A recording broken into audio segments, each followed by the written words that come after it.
Hey, Mrs. Peterson here, and we just added words to the top of our video.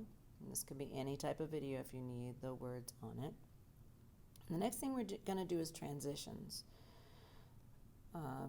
I have done something in between this video, and that is I trimmed out this group's video and I made sure that I had a couple big clips here towards the end, because their videos are so, they're filmed it exactly the way they wanted it, and so a lot of them don't have enough room on either side, the beginning or the end, after we trim, to put a transition in there. So I'm going to show you some options for transitions.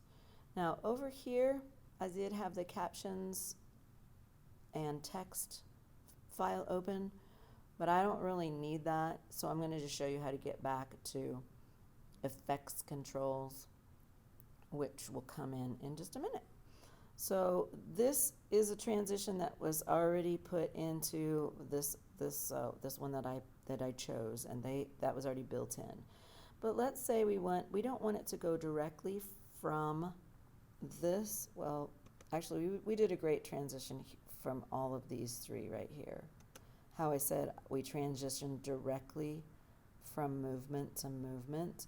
Those are great transitions, and you probably don't need a transition there, because if you edit it well, so they were frozen and then this was moving. Those are actually very good transitions. Now I've got a couple of places left that I can put a transition. So if you just have a still shot to a still shot, there's a lot of things we can do. We're going to go back up here to effects on the right hand side, and we have our video transitions, and the one that we use mostly in this Premiere Pro is your cross dissolve.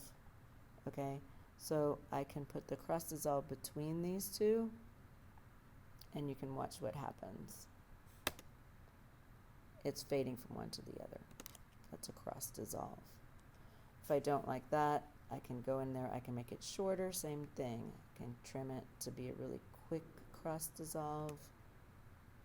Went straight into the whatever this file folder is.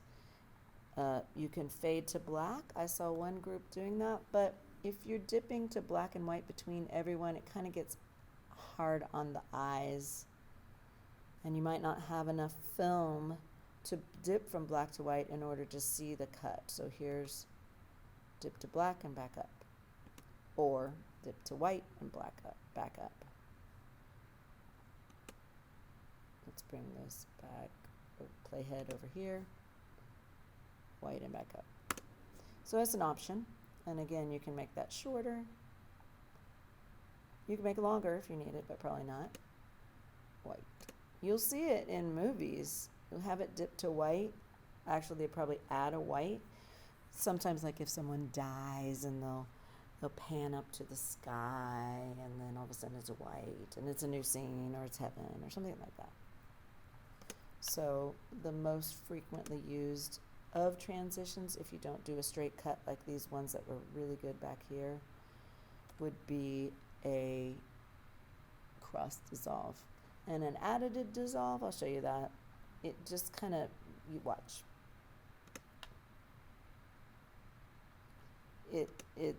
It's not as smooth as a cross dissolve. I'll show it again.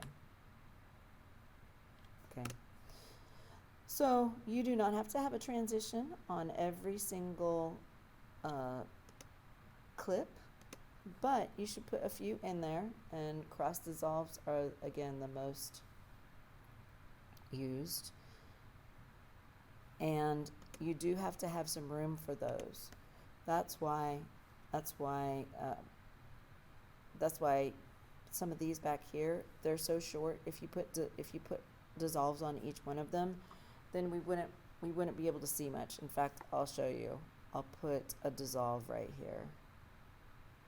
I'll dissolve to black right here. Here we go. And if I put a dissolve on this one, or cross dissolve right here,